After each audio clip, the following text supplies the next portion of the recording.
Salut, c'est Elodie Safaris. Bienvenue sur Contrôle Z. Face à la polarisation des opinions et à l'hystérisation du débat public, je veux dans ces conversations prendre le temps avec nos invités. Celui nécessaire à la prise de recul, décryptage de l'ambivalence d'à peu près tous les sujets, et à une approche critique, mais nuancée, qui me tient à cœur. Bienvenue sur Contrôle Z. En entretenant le flou sur le terme de troll, on permet aussi à des gens qui ont des comportements criminels de s'en tirer à bon compte en disant non mais c'était du troll. Alexandre Pierrin est auteur et réalisateur. Il vient de réaliser une série documentaire sur les trolls, disponible en 5 épisodes sur le site de France Télé. À travers les portraits croisés de 5 d'entre eux, qui témoignent à visage découvert, il s'intéresse à l'épineux sujet de la liberté d'expression en ligne. Le troll est une figure emblématique des internets, mais il souffre d'une image particulièrement négative dans l'imaginaire collectif. N'est-il pas le bouc émissaire un peu facile d'une société trop manichéenne ? À l'image du beauf, est-ce qu'on ne serait pas tous un peu le troll de quelqu'un d'autre ? Et au-delà de la caricature du parasite toxique, est-ce qu'il n'existe pas une myriade de trolls et de trolling différents ? Les comportements en ligne sont au centre du débat public en ce moment. Mais souvent les protagonistes maîtrisent mal les codes de la culture web. Donc moi je vous propose une petite séance de trollologie avec Alexandre pour décrypter la figure du troll, son ambivalence, et aussi ce qu'elle dit des enjeux actuels autour de la haine en ligne et de la liberté d'expression. Bonjour Alexandre, je te propose qu'on commence par la définition du troll, et plus précisément par l'image médiatique du troll. J'ai l'impression que comme un tas d'autres sujets de la culture web, les trolls ne sont pas satisfaits du traitement médiatique qui leur est réservé.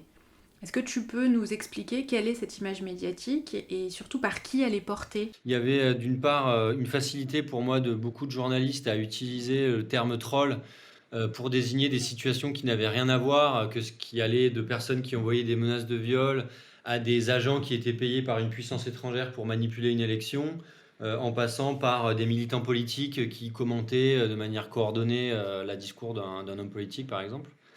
Et ça, on voit bien que c'est des réalités qui sont extrêmement différentes et qu'en fait, globalement, on utilise le mot troll pour parler de tous les gens qui détournent Internet de son usage de base et qui, en gros, ont de mauvaises intentions sur Internet. Mais c'est trop large, en fait. En gros, ça devient le mot pour désigner les méchants d'Internet. Et c'est aussi pour ça que moi, j'ai voulu faire un documentaire dessus. C'est que ça me paraissait une figure un peu trop pratique pour qu'elle existe en l'état, quoi. Et donc, les premiers responsables de cette confusion, pour moi, c'est les journalistes qui ne savent pas toujours très très bien décoder les codes numériques et donc se servent de cette figure un peu pratique et fourre-tout de troll. Et les deuxièmes responsables, pour moi, c'est aussi les internautes qui sont incriminés dans des affaires de cyberharcèlement, comme celle de Nadia Dam il y a 3 ans, je crois. Ou encore plus récemment, après l'assassinat la décapitation de Samuel Paty, un internaute sur GVC qui avait publié sur le forum des appels à la violence contre les musulmans et à foutre le feu à des mosquées, qui s'était justifié auprès du tribunal à chaque fois en disant c'est du troll. Comme si en fait le fait d'utiliser ce mot atténuait la gravité de leurs faits, alors qu'en fait je pense que non seulement ça ne l'atténue pas, mais surtout c'est un mensonge. C'est-à-dire que les messages qu'ils ont proférés, quelqu'un qui envoie une menace de viol individuellement à une personne, ça ne peut pas être fait dans l'objectif de rire. Enfin, je veux dire, c'est interindividuel, on ne le partage pas, et puis je vois pas quelle personne serait suffisamment malade pour rigoler d'un appel au viol. Donc c'est des gens qui en fait vont se cacher derrière ce mot un peu paravent pour dire non, mais vous pouvez pas comprendre exactement ce que c'est Internet, c'était du troll, alors qu'en fait c'est pas vrai, et c'est dangereux. C'est-à-dire que en entretenant le flou sur le terme de troll, on permet aussi à des gens qui ont des comportements criminels de s'en tirer à bon compte en disant non mais c'était du troll, et inversement à des gens qui trollent de manière relativement innocente de se faire attribuer des comportements criminels alors qu'en fait c'est pas le cas. Et côté discours politique, est-ce que tu as l'impression que le mot est aussi instrumentalisé pour faire passer des lois liberticides ou autres ? En fait, il y a des études, les premières études sociologiques qui ont émergé il y a une dizaine d'années à l'occasion de l'avènement des réseaux sociaux sur les trolls, ont appelé pour les trolls des hackers de l'économie de l'attention. L'idée de l'économie de l'attention, c'est de dire qu'on est tous submergés aujourd'hui de messages qui nous arrivent par plein de canaux différents et que l'enjeu aujourd'hui, c'est d'arriver à surnager dans tous ces contenus et à faire que son message arrive à un public. Et justement, le troll, mieux que quiconque, a compris qu'en fait, si on veut arriver à attirer l'attention des gens aujourd'hui, bah, il faut choquer, il faut provoquer, il faut être transgressif, il faut dépasser les limites pour justement arriver à sortir de la masse des messages qu'on reçoit quotidiennement. Et ça, c'est quelque chose que certains hommes politiques et certaines femmes politiques ont très bien compris. Et elles utilisent donc des méthodes de troll pour arriver à surnager dans l'espace médiatique. Donc ça a été tout à fait le cas de Donald Trump aux États-Unis. Mais en France, on a l'exemple de Joachim Son-Forget qui se fait une spécialité en fait de se faire remarquer sur les plateaux télé ou sur Twitter avec des messages provocants qui sont pas du tout sérieux, qui ne revendique aucune idéologie, ce qui me paraît très dangereux quand on est un politicien et qu'on fait voyager des messages en prétendant qu'ils n'ont pas de portée politique. Et en fait, ils utilisent uniquement des méthodes de troll pour se faire remarquer, ce qui pour moi est extrêmement grave parce qu'en faisant ça, ils érodent les quelques traces encore de sacralité qu'il devrait y avoir dans la fonction politique, parce que quand on est un président ou quand on est un député, on est porteur quelque part des valeurs de la République, de la Constitution, du peuple qu'on représente, et on ne devrait pas se permettre, comme tous les trolls, de piétiner tout sur son passage et de mettre tous les monuments sacrés par terre uniquement dans l'objectif de se faire connaître et de faire parler de soi. On ne peut pas, selon moi, être à la fois le bouffon et le roi, il faut choisir. Donc le trolling, ce serait un privilège des gens qui ne sont pas des personnalités politiques, du coup. Alors en fait, ce qui rend le troll extrêmement intéressant à la base, c'est justement qu'il permet d'inverser les hiérarchies sociales sur les réseaux sociaux. Un kidam qui va faire une provocation ou qui va tendre un piège à quelqu'un d'extrêmement célèbre, il va être extrêmement populaire parce qu'on va voir un dominant qui va s'en prendre entre guillemets à un dominé et qui va donc lui permettre de se prendre les pieds dans le tapis. Et c'est ça qui rend le troll d'une certaine manière, qui peut le rendre très sympathique. Par exemple, quand je sais pas, les trolls de jeuxvideo.com vont s'emparer d'un concours organisé par McDonald's en France pour créer le meilleur hamburger et qui vont faire en sorte que ce soit un hamburger à la choucroute, au poisson et au roquefort qui arrive en première place. Eh ben, quelque part, il y a quelque chose de marrant parce qu'en fait, ils arrivent à prendre une multinationale dans son propre piège et lui dire, attends, Internet, ça reste un espace sauvage, vous ne contrôlez pas tout sur Internet et on va vous montrer que vous n'êtes pas les seuls à faire la loi, l'argent ne suffit pas.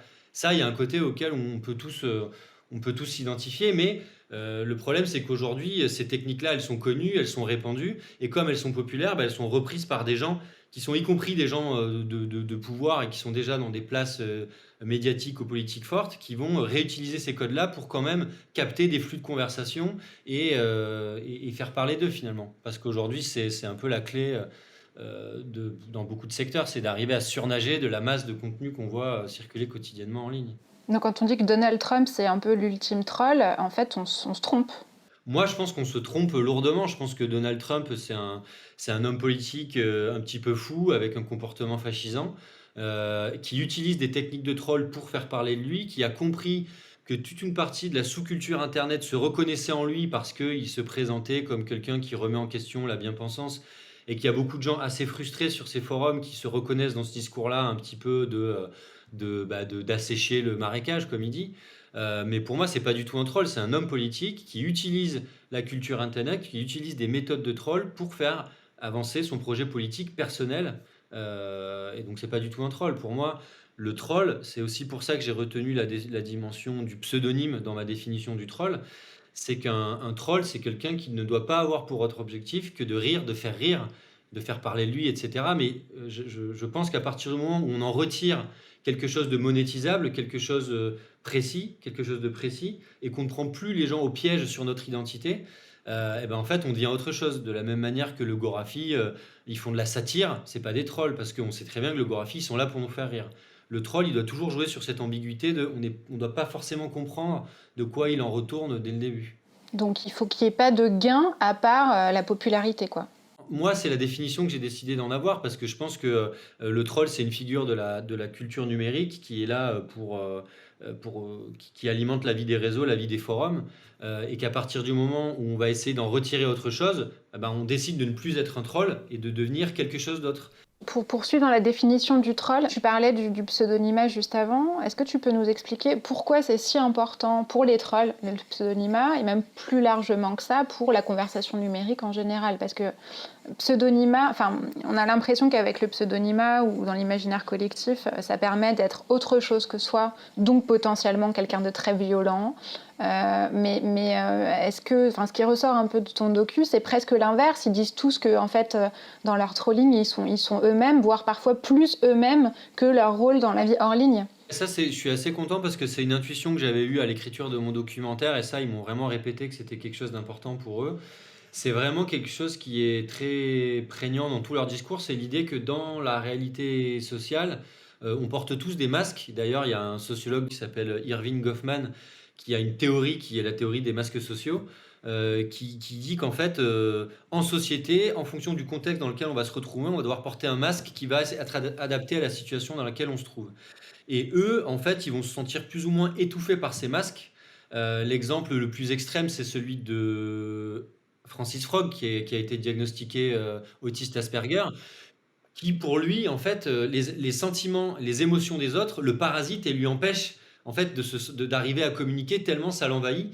Et donc pour lui, le fait de pouvoir communiquer en ligne, ça lui permet justement de s'extraire de cette empathie, de cette hyper-empathie envahissante pour pouvoir communiquer plus librement. À l'inverse, tu as quelqu'un comme Xavier Louis de Isara qui dit qu'il commence à écrire à des forums sous pseudo parce qu'il n'est pas assez sûr de lui, parce qu'il a peur de faire des fautes. Et en fait, il se dit, en fait, derrière un pseudo, si je fais une faute, c'est pas grave parce que ça va pas affecter mon image publique. Et ça, c'est quelque chose qui revenait vraiment chez tous, c'est l'idée de se dire, grâce au pseudonyme, on peut enfin dire ce qu'on pense sans avoir à se soucier des conséquences de ce que l'on dit. Pour Alors, le bien pire et pour le évidemment, meilleur, quoi.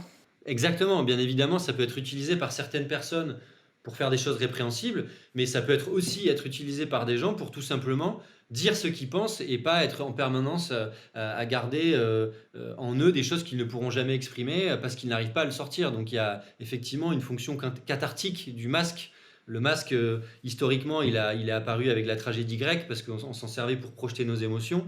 Bah là, il a une transcription directe à l'époque d'Internet avec les pseudonymes derrière lesquels certaines personnes vont encore se cacher. Moi, j'ai jamais été intéressé par troller, donc je me suis jamais créé de pseudo.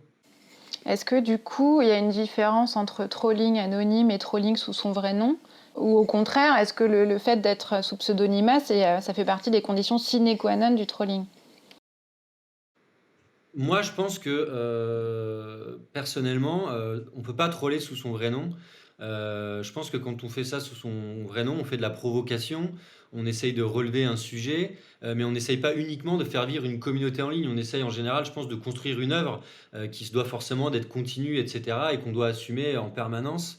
Il y a beaucoup de gens qui disent que Diogène était le premier des trolls de l'histoire parce qu'il se masturbait sur la place publique pour montrer qu'il voulait braver tous les tabous. Mais Diogène, c'est un philosophe cynique qui a érigé une philosophie concrète en fait au fur et à mesure. Alors que les gens qui se cachent derrière des pseudos, pour moi, c'est la possibilité d'avoir plusieurs identités, de se retirer quand on veut, de revenir, de jouer sur le vrai, le faux.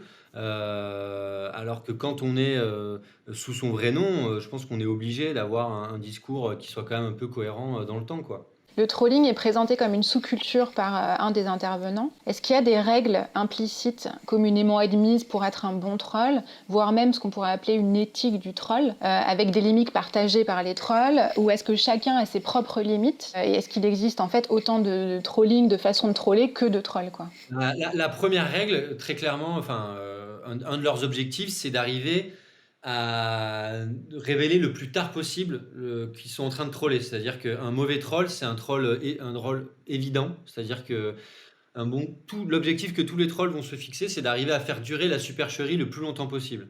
Ça, c'est clair que c'est un de leurs objectifs. Après, que la personne en question en soit informée, in fine ou pas, c'est pas systématique.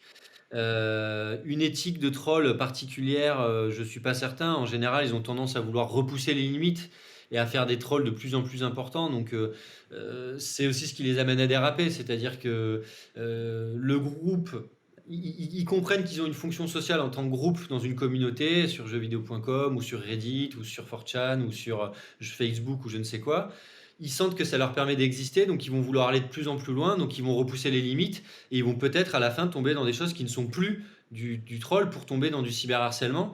Et heureusement, il y en a certains qui s'en aperçoivent avant et qui s'arrêtent à temps, mais il y en a qui s'en aperçoivent pas parce que alimentés par des mécaniques, on va dire de narcissisme, d'autopromotion et cetera, ils vont vouloir aller toujours plus loin pour faire toujours plus parler d'eux, et peut-être qu'en cours de route, ils vont perdre la notion de ce qui est drôle, de ce qui l'est plus, et quant à la question d'un troll éthique, moi, ça me paraît un petit peu un oxymore, parce qu'à partir du moment où le troll se fixe pour objectif d'être transgressif, il peut pas être a priori éthique.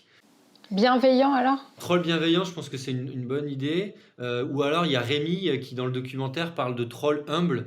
C'est-à-dire, en gros, quand on troll, il faut être capable de mesurer l'étendue de son troll, de savoir si la personne en face va être capable de digérer la blague quand elle la comprendra, et de savoir lire les signaux dans la personne, de est-ce qu'elle souffre, est-ce qu'elle veut arrêter ou pas. Et donc, du coup, de le faire avec une forme, ouais, comme tu le dis, de bienveillance. Quand tu cherches des définitions au troll, tu parles d'humour asymétrique. Et tu dis, pour qu'il y ait un troll, il faut que quelqu'un se fasse troller. Du coup, est-ce qu'il faut forcément que le trolling soit adressé à quelqu'un? Parce que dans certains tweets mis à l'image, par exemple de Francis Frog, c'est pas des tweets qui hâtent quelqu'un, qui s'adressent à quelqu'un, qui parlent directement de quelqu'un. Du coup, est-ce que ça, c'est quand même du trolling? Et est-ce qu'on peut distinguer le troll qui s'adresse directement à quelqu'un, qui se moque de quelqu'un en le mentionnant, en donnant son nom, ou en reprenant ses propos ou son image, sans l'anonymiser, et le troll qui finalement s'adresse à sa communauté en visant personne directement? Un très bon enchaînement avec la question précédente, parce que ça, c'est une question d'éthique individuelle. Quand on va essayer de troller quelqu'un, en général, c'est lui qui va se faire prendre dans le troll. C'est-à-dire que ça va être parce qu'il aura réagi à un commentaire, parce qu'il aura réagi à une vidéo, on va répondre. Et donc, comme le fait par exemple Xavier de Isara dans ses vidéos sur YouTube, il va aller à fond dans le premier degré pour que la personne s'énerve de plus en plus ou en ne saisissant pas l'absurde. Mais à partir du moment où je trouve qu'on va chercher la personne qui n'a rien demandé pour se moquer d'elle, etc., on rentre dans quelque chose de plus glissant. Là où bien évidemment le sujet devient ambigu, c'est que quand une personne est suivie par 5, 10 000, 20 000, 50 000 personnes sur Twitter, qu'elle poste 5 à 10 messages par jour, que donc elle fait partie de ce réseau social et qu'elle occupe un espace significatif de ce réseau-là, on peut légitimement se dire, il fait partie de mon espace, donc je vais l'interpeller. Et donc du coup, c'est là où on se retrouve à savoir à quel point à quel moment est-ce qu'on commence à être une figure publique ou pas sur certains réseaux. Est-ce qu'il est souhaitable que tout le monde puisse s'adresser à tout le monde ou pas? Et c'est là où les limites de ce que c'est le troll se posent, parce que personne n'aurait l'idée d'aller dire à quelqu'un qui se moque de Nadine Morano en mentionnant Nadine Morano sur Twitter, ah ouais, t'es dégueulasse, t'es un salaud, etc. On a tous rigolé à un tweet qui mentionnait Nadine Morano à un moment donné dans notre vie. Et pourtant, elle était citée, elle avait rien demandé, et peut-être que c'était les moqueries qui la faisaient souffrir. Donc des protos tenus sur Nadine Morano ou à Nadine Morano sont considérés comme des choses drôles et font rire les gens, alors que s'ils sont tenus et adressés à quelqu'un d'autre, ça peut être considéré comme du cyberharcèlement, alors qu'au fond, il s'agit de la même chose. C'est ça, la seule différence, c'est le statut public ou non de la personne. Et donc la question, c'est à partir de quel moment est-ce qu'on considère qu'une personne a un statut public ou pas sur Twitter ou sur d'autres réseaux. Et la réponse, c'est quoi? La réponse, il n'y en a pas. Je pense que la seule réponse qui peut être fixée, c'est une réponse de l'ordre de la modération. Et pour moi, la modération, elle ne peut être déterminée que par les utilisateurs d'un réseau de manière collégiale. Il n'y a pas de réponse ultime à ce qui est une personne publique ou pas. Mais on pourrait très bien décider, pour limiter le harcèlement sur Twitter, de dire qu'en dessous de 500 followers ou de 1000 followers, on ne peut pas vous mentionner dans une conversation. Ça peut être une possibilité. Il y a plein d'outils qui existent sur les réseaux sociaux pour en limiter ou pour en orienter les usages. Simplement, le modèle de Twitter aujourd'hui, c'est le clash permanent, c'est la polarisation des opinions, c'est la viralité des propos. Donc ça va exactement à l'inverse de ce genre de méthode.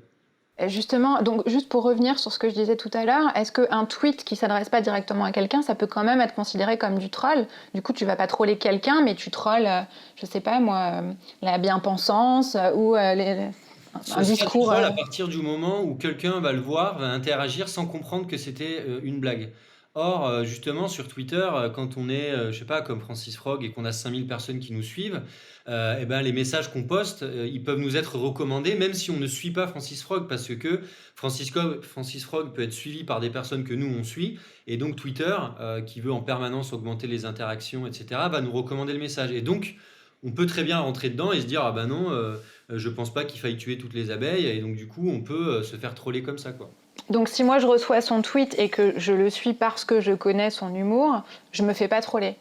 Non, pour moi, non, parce qu'on comprend, on fait partie du potentiel cercle de rieurs qui, si quelqu'un se fait avoir, sera trollé. Mais après, ce qui se passe de plus en plus aujourd'hui sur Twitter, c'est qu'il y a une espèce de galaxie de trolls qui se trollent entre eux, qui se font des blagues et qui sont du 10 millième degré que tout le monde ne saisit pas. On peut trouver ça extrêmement débile ou extrêmement drôle si on comprend toutes les références. Et finalement, ça devient plus une espèce de délire Initié. entre trolls, mais Happy Few, ouais.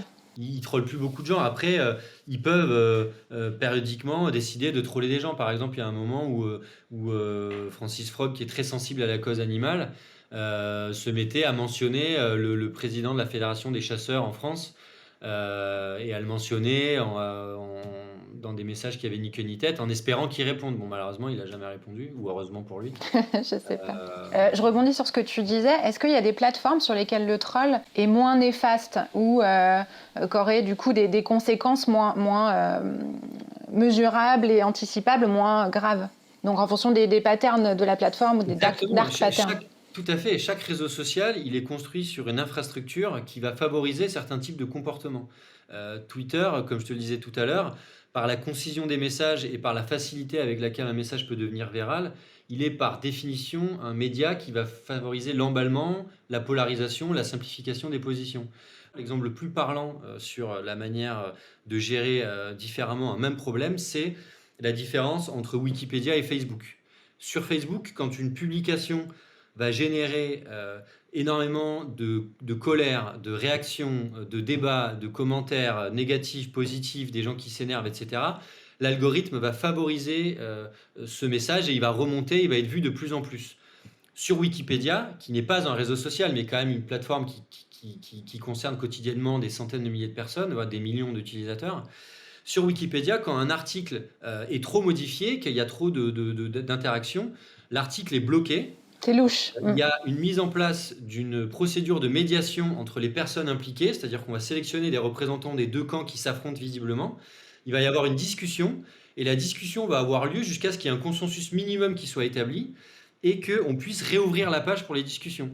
Donc on voit bien que dans un cas, on va favoriser la polémique et l'opposition, et dans un autre cas, on va au contraire tout arrêter dès qu'il y a du débat et de la polémique, permettre des procédures consensuelles pour régler ce genre de problème, et on va aboutir à la fin à un consensus. Une autre plateforme qui a su anticiper ces questions de modération, c'est Twitch. Sur Twitch, il y a des gens qui vont faire des streams de 7, 8, 10 heures, 12 heures en permanence. Eh ben, je crois que je ne sais pas si c'est recommandé ou c'est obligatoire, mais ils doivent avoir des équipes de bénévoles qui sont des gens qui sont très attachés à leur chaîne Twitch, en qui ils font particulièrement confiance, qui vont à plusieurs être chargés de modérer en temps réel le trafic. Donc ça fait que humainement, on a plusieurs personnes qui comprennent la chaîne, qui comprennent les codes de la chaîne, qui vont être capables, un, de prendre des décisions à plusieurs, deux, de discuter avec les auteurs des messages pour leur dire pourquoi ils vont être supprimés ou pas, et trois, de prendre une décision assez rapidement. Et je pense que c'est ça aujourd'hui qu'on devrait viser dans les types de modération sur les réseaux sociaux. C'est pas de permettre à un milliardaire de la Silicon Valley, comme le fondateur de Twitter, de décider si un président de la République a le droit de parler ou pas. Moi, je pense que ça, en dépit de tout le mal de ce que je peux penser de Donald Trump, c'est un déni de démocratie qui est hyper dangereux. Par contre, je pense qu'on peut effectivement aller sur un réseau social en disant moi, je veux pas des gens qui ont un humour provocateur, un humour incendiaire.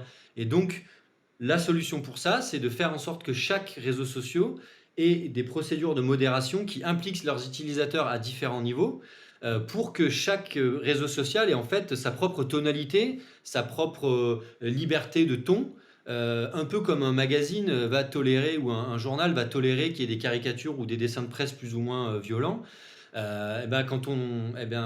Chaque réseau social pourrait de manière plus fine établir, et surtout de manière plus transparente, établir sa politique de modération. Mais ça doit se faire de manière collégiale avec les utilisateurs. Donc leur modèle économique doit être soumis à une autre dimension qui est la dimension politique et citoyenne, dont on ne peut plus faire l'économie aujourd'hui parce qu'on voit bien que ces réseaux sociaux sur lesquels ont lieu tous les débats politiques, ils sont en train de complètement phagocyter notre vie démocratique. Et si on fait rien, dans une dizaine d'années, c'est eux qui vont déterminer les cadres de notre débat. Et ça, c'est pas possible. Donc il faut vraiment aujourd'hui que chaque réseau social assume que c'est un éditeur de contenu. C'est ce qui a été fait récemment à la fin de la présidence de Donald Trump. Chaque réseau social est un éditeur de contenu, donc chaque réseau social doit avoir une politique éditoriale en termes de modération qui doit être claire, elle doit être faite en gestion avec les utilisateurs, et les utilisateurs, quand ils vont sur une plateforme, ils doivent savoir ce qu'il en retourne. Si les gens ils veulent que des réseaux sociaux chiants et plats comme LinkedIn, où tout le monde fait son autopromotion sous son vrai nom, et vous avez des discours qui sont tellement creux que ça devient un genre littéraire à part, bon bah très bien, mais à ce moment-là, moi j'irai plus sur les réseaux sociaux. Mais c'est un choix qu'on doit faire en connaissance de cause. Je change un peu de sujet. Qu'est-ce qui pousse un internaute à troller? Antonio Casilli disait déjà il y a un petit moment, presque une dizaine d'années, que pour expliquer ses comportements, en gros, on est un troll pour provoquer des changements dans les positionnements des individus, je le cite, dans les réseaux. Parfois, il s'agit de contester certaines autorités, hiérarchies qui se créent dans les forums de discussion ou dans les communautés en ligne. Ces trolls sont là pour faire émerger des nouveaux contenus. Est-ce que tu es d'accord avec ça? Je suis d'accord dans la mesure où une phrase qui revenait extrêmement souvent chez les personnages que j'ai rencontrés, c'était qu'ils voulaient se moquer des personnes qui se prennent trop au sérieux. Et ça, c'est vraiment une expression qu'ils citaient tous, quoi. Et c'est vraiment, je pense pas que ce soit anodin. Et je pense qu'effectivement, il y a l'idée chez eux qu'en fait, les réseaux sociaux sont un espace de mise en scène où les gens viennent pour faire la promotion de leur personne et dire des choses qui vont les valoriser. Ce en quoi on ne peut pas complètement leur donner tort. Même si il y a des degrés différents, il y a des gens qui peuvent aussi admettre des choses qui ne sont pas valorisantes sur Internet. Quand on vient dire qu'on a été victime d'une violence sexuelle, je pense que c'est aussi pour certaines personnes une manière de passer à autre chose, de le faire. C'est pas que de l'affichage, etc. Donc je pense que c'est parfois vrai, mais parfois c'est pas du tout vrai. Et donc du coup, une des motivations principales, je pense, chez eux, c'est de révéler un peu l'hypocrisie qu'ils voient derrière les comportements en ligne. Et ils ont envie de dénoncer la tartufferie qu'ils voient chez certaines personnes. Et effectivement, ils s'arrogent le droit de dénoncer l'hypocrisie des gens de bien qui se prétendent être quelque chose qu'ils ne sont pas. Et donc, grâce à leur masque qui leur permet de ne pas subir les conséquences de leurs actes, et à travers leurs mots, ils se mettent en quête de révéler cette hypocrisie. Il y a un exemple, par exemple, de Francis Rogue que j'ai pas pu citer, qui s'était créé un personnage qui s'appelait Kevin du 78, je crois. D'ailleurs, c'est marrant de voir qu'il y a Dark Kevin dans mon documentaire, que lui avait fait Kevin du 78, c'est-à-dire que ils vont prendre des pseudos qui font volontairement un peu bof, un peu kikou, pour que des personnes qui sont un peu intello, qui se considèrent un peu supérieures, viennent s'en moquer pour leur montrer, pour leur mettre en fait le nez dans leur caca et leur montrer qu'ils sont pas mieux qu'eux, quoi. Et donc lui, il avait fait un blog photo, donc Steve du 78, enfin Kevin du 78, où il faisait des photos extrêmement bof avec des meufs sur des voitures, lui sur une moto, etc. Et il le postait sur des forums photos pour que des gens qui étaient un peu plus esthètes viennent lui dire mais mec, ce que tu fais c'est de la merde, t'es nul, pour en fait mieux leur montrer que eux n'étaient pas mieux que lui. En fait, ils se permettent de juger quelqu'un, mais ils sont plus bêtes. Le problème, c'est que quelque part, en faisant ça, lui se met encore au-dessus d'eux, puisqu'il se permettent de leur montrer à eux qu'ils sont au-dessus de ce fameux Kevin du 78 qui en fait n'existe pas, quoi. Est-ce que du coup, c'est pas quand même un rôle important dans nos sociétés, un rôle cathartique, et même je vais même un petit peu plus loin, est-ce qu'ils n'ont pas un rôle très salvateur qui nous oblige à nous questionner, à nous remettre en question et à prendre un peu du recul sur nous-mêmes quand on se prend trop au sérieux ou qu'on a la grosse tête Alors, je pense qu'effectivement, certaines formes de trolls, parce qu'il y a des trolls dans lesquels je ne me reconnais pas et je ne me reconnaîtrai jamais, par exemple les RIP trolls, qui sont des gens qui vont sur des pages hommage à des personnes qui sont mortes sur Facebook et qui vont s'en moquer. Pour moi, c'est voilà, effectivement, je reconnais que pour moi, la mort, c'est un tabou qu'on ne peut pas piétiner juste pour des lols. Et je ne me reconnaîtrai jamais dans ce type de troll-là. Mais il y a effectivement plein d'autres types de trolls, beaucoup plus bienveillants, comme tu disais tout à l'heure, qui me paraissent sains de tolérer dans nos espaces numériques. Et de la même manière que les papillons sont des indicateurs de biodiversité dans certains jardins, on pourrait considérer que le fait de tolérer certains types de trolls à certains niveaux soit un indicateur justement de l'ouverture d'un réseau social à des formes de points de vue alternatifs et à une certaine forme de liberté de propos. Effectivement, le troll prend en charge une fonction transgressive qui autrefois était réservée aux artistes ou à d'autres personnes, qu'il est, à mon avis, de bon ton de conserver dans un espace comme l'espace numérique, parce que même si c'est un espace numérique, il ne s'affranchit pas des normes sociales qui régissent notre quotidien, qui fait que certaines normes parfois s'imposent et avec le temps on ne les remet plus en question, et on sait très bien que la société n'avance que en remettant en question des normes, en remettant en question des tabous. Le tabou du patriarcat il y a 50 ans, peut-être que dans 30 ans ce sera le tabou de je ne sais quoi. Et donc il y a toujours des éclaireurs, des personnes qui vont un peu être à l'avant-garde de ces combats-là, qui vont du coup en faire les frais, mais qui permettront de faire avancer le débat, et de ne pas se retrouver dans des débats trop aseptisés, trop engoncés, où tout le monde a tellement peur de sa propre ombre qu'il n'ose plus rien dire qui sort de la ligne officielle du régime. J'ai pas forcément envie de rentrer dans les discours sur la cancel culture parce que c'est tout de suite un truc hyper politisé, mais il y a bien évidemment quand même aujourd'hui une forme d'autocensure assez forte, qui fait qu'on hésite à exprimer certains points de vue, ce qui est bien dans une certaine mesure, mais qui peut parfois être un peu étouffant. Alors justement, tu n'as pas envie d'en parler, mais je vais t'en parler quand même. J'avais une petite question là-dessus, pas directement sur la cancel culture, mais on est dans une période où les mouvements pour la justice sociale accèdent à une parole médiatique, prennent du pouvoir. Ce qu'on a tendance à trouver une bonne chose, évidemment.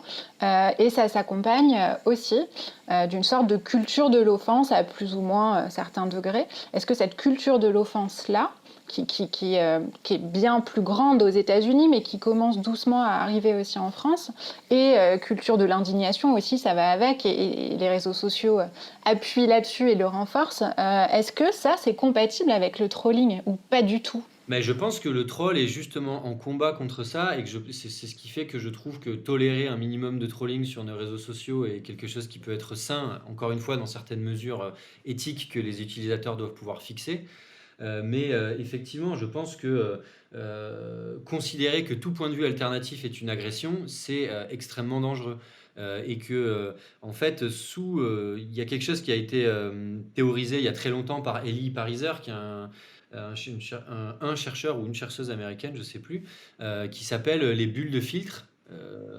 Et en fait, c'est l'idée selon laquelle les réseaux sociaux, pour capter notre attention sur ces plateformes-là, vont sélectionner des contenus qui vont nous plaire et qui vont être le plus à notre image. Et en fait, plus on est habitué à évoluer dans un environnement qui ne prend en compte que ce qu'on accepte, et moins on va être en capacité de recevoir des choses qui ne rentrent pas dans notre vision du monde. Et je pense qu'il y a un danger extrêmement fort aujourd'hui d'arriver à une balkanisation de notre société qui fait qu'on n'est plus du tout capable de se mettre d'accord sur des points communs minimums et de pouvoir discuter. Et aujourd'hui, on en arrive au délire de QAnon, où on n'a même plus de possibilité de se mettre d'accord sur ce qu'est un fait, sur ce qu'est la réalité. Et c'est pour ça que c'est tout à fait emblématique du début de la présidence Trump d'avoir parlé de faits alternatifs. C'est un contresens en soi qui montre bien le risque vers lequel on va, quoi. En considérant que toute critique est une agression, en n'arrivant jamais à faire la part des choses entre un propos et sa personne, parce que de plus en plus sur les réseaux sociaux, on est amené à faire sa promotion quand on émet un point de vue. Eh ben, en fait, on court le risque de ne plus arriver à se remettre en question et de ne plus tolérer la moindre altérité. Or, la démocratie, c'est justement le compromis et le fait d'accepter de vivre, de cohabiter avec des personnes qui n'ont pas exactement les mêmes points de vue que nous. Mais si on veut pouvoir vivre ensemble, c'est un engagement nécessaire. Enfin, on accepte de vivre dans une démocratie où tout le monde ne vote pas pareil, pourtant on se soumet tous aux mêmes lois. J'ai peur qu'au fur et à mesure, si on continue à tous se recroqueviller dans nos bulles, on n'accepte plus du tout de se soumettre à des lois parce qu'on n'est pas d'accord avec elles, et que donc on n'ait plus de capacité à vivre en commun. Pour moi, le troll a vécu son âge d'or il y a 5 ou 10 ans. Pas moins maintenant. C'est-à-dire qu'avec la réelle massification sur Twitter, c'est plus compliqué. Est-ce que finalement le troll n'était pas plus peinard à l'époque, dans ce qu'on pourrait appeler un safe space du troll, et est-ce que enfin, où il était sûr qu'en fait, ou quasi sûr que la majorité des gens allaient avoir ses codes et donc comprendre son humour, notamment donc le second degré dont on parle beaucoup sur les réseaux sociaux, alors qu'aujourd'hui, les utilisateurs sont beaucoup plus nombreux. Quand on tweet quelque chose, on ne sait pas quelle va être sa viralité, auprès de qui il va être affiché au bout d'un moment, etc. Et donc potentiellement devant des gens qui n'ont pas les codes. Première question. Et la deuxième qui va avec, et je te laisse répondre, est-ce que paradoxalement, il n'y a pas une ambiguïté intrinsèque au troll qui est que la période que je viens de décrire pouvait être une sorte d'âge d'or ou un moment où il était peinard et dans des références communes de culture web, et en même temps le troll, là où il se sent le plus content, le plus réjoui, c'est quand il est justement mal compris et interprété au premier degré, comme le dit Xavier Louis de Isara là, quand il dit on apprend aux cons qui sont cons, quoi. Du coup, est-ce que c'est pas vraiment un paradoxe propre au troll? Ouais, je suis assez d'accord avec ta question qui est un peu une analyse, quoi. C'est-à-dire que le forum, le troll à l'époque à l'époque d'Internet, avant les réseaux sociaux, il existait sur des forums qui étaient par définition des espaces de discussion qui n'étaient pas forcément accessibles au grand public et que les personnes qui allaient sur ces forums, qui étaient des choses qui étaient extrêmes, qui étaient pas, qui ne favorisaient pas la, la fluidité des messages parce qu'il fallait s'inscrire, il fallait aller sur un fil de conversation, etc., etc. Ben, c'était pas accessible à tout le monde. Donc effectivement, les gens qui allaient sur ces forums avaient conscience qu'il y avait une culture qui était propre et surtout les discussions qui avaient lieu sur ces forums, en général, ne sortaient pas de ces forums parce qu'il n'y avait pas de lieu où cette conversation pouvait être partagée avec l'ensemble de la planète, quoi. Je veux dire, quand on a 2 milliards de personnes qui sont sur Facebook, on peut comprendre que ce soit un problème et que du coup, la question de son démantèlement se pose assez légitimement, quoi. Mais pour revenir à cette question-là, il y a effectivement la notion de réseau social qui est très importante, mais je pense que la deuxième dimension qui pour moi est fondamentale, c'est la notion de portabilité. C'est-à-dire que à partir du moment pardon, où on a eu les réseaux sociaux sur notre iPhone ou sur notre téléphone, pardon, eh bien les réseaux sociaux se sont mis à faire partie de notre vie de manière permanente. Et donc du coup, c'est devenu une extension de notre personne. On ne peut plus séparer le moment où on est en ligne du moment où on est sur son téléphone. Et même, on est même en permanence sur son téléphone. Donc avant, on pouvait se dire oui, on m'a emmerdé sur Internet, mais je ne me suis pas connecté au site aujourd'hui, je verrai ça ce soir, etc. Aujourd'hui, quand on a un téléphone dans la poche et des notifications qui arrivent 10, 20, 50, 100 fois par jour, on ne peut plus faire cette part des choses parce qu'en fait, on est constamment sollicité par ça. Et effectivement, tu as raison de dire que les réseaux sociaux, ça a permis aux trolls de démultiplier le nombre de personnes qui vont toucher parce que le troll se nourrissant des échanges en ligne, bah lui, forcément, il doit être très content de voir à quel point tout le monde se met à échanger en ligne.